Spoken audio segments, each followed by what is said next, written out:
Next, we must be self-sufficient in producing our basic food staples such as rice, corn, and fish. This is close to my heart because my father served as Agriculture Secretary twice over, once as Minister under Marcos and a second time under former President Ramos. This will have a very high economic impact on each and every Filipino family and is a first step in solving poverty in our country. The average Filipino household spends about 52% of its income on food. 17% of that goes to the purchase of rice and corn grits. By comparison, in Malaysia and or Thailand, the average household income they spend on food is only 34%. By lowering the expenditure on food of each and every Filipino household, we will be awarding each and every family additional or an increased disposable income. This will not only improve their lives, this will not only be additional money to run the economy, this would also mitigate demands or pressure for wage increases. Let us be reminded that the poorest families belong to the agriculture sector. 40% of our labor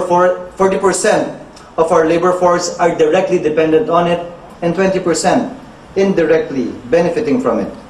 We must increase funds allocated towards research in agriculture in order to bring about more efficient and cost-effective ways of farming and lowering farm gate prices. An example of which would be research in post-harvest facilities. Our farmer loses approximately 20% of palay harvest using antiquated threshing and drying methods. If he could only save 1/2 or 10% of that, we would be self-sufficient and perhaps would even have enough to export in other countries of the world. We should try to make seamless the transportation of agricultural products from Mindanao to the Visayas to the NCR, from the Cordilleras to the Cagayan Valley to Manila, from farms to bagsakans or markets to our seaports and airports. Next, we must fast-track infrastructure development in our country.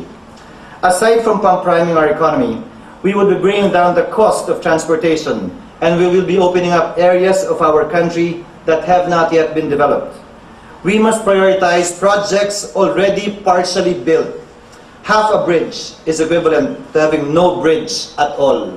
Dapat tigilan na natin na kapag may bagong administrasyong umupo, magkakaroon siya ng sariling mga proyekto, tatalikuran at iiwanan ang mga proyektong sinimulan ng nauna sa kanya.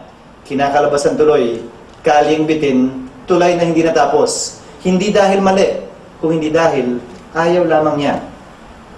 Next, we must make our goods and services globally competitive. As such, every administration must put a very sharp focus on lowering the cost of doing business in our country. I earlier spoke of lowering costs of food, labor, and transportation. Now let us move on to talk about lowering the cost of energy.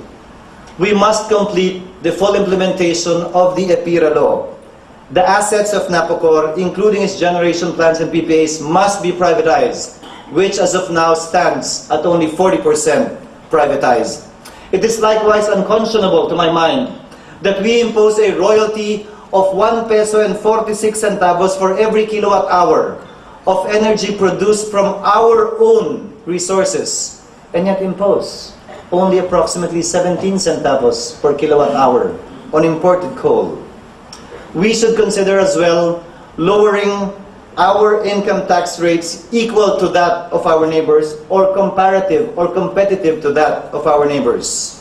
One of the major reasons, for example, why locators do not like the Philippines is because they would have to pay their executives higher given the takeout they have to give in order to equalize the take-home pay. Hong Kong, for example, has owned an income tax rate of 17%. Lastly, we must lower bureaucratic costs. This refers to the under-the-table deals. Ito yung mga lagay na kailangan ibigay ng isang negosyante sa mga opisyal ng pamahalaan para makuha niya ang kanyang kinakailangan o ninanais kaugnay ng kanyang negosyo.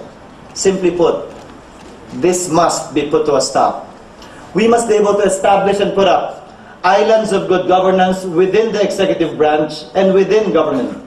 We must concentrate good governance insofar as, number 1, the revenue-generating agencies of our government. Number 2, education. And number 3, infrastructure. All these are necessary steps to achieve lasting peace, not only in Mindanao, but in the entire country, because these address the socio-economic roots of the conflict in Mindanao. What else can I say about the problem in Mindanao?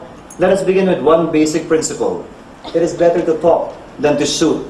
Mas naniniwala akong gamitin ang kapangyarihan ng pluma o ng pananalita kaysa ang paggamit ng baril, bala o bomba.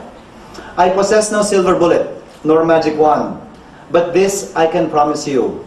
We will ensure that each and every rebel shall realize that he or she owns a part of this land that we love.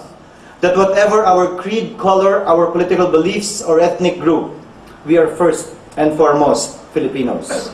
Hence, we must equalize the benefits of an improving economy, and we must make it reach areas, particularly Mindanao, which haven't felt a caring government that looks after her needs.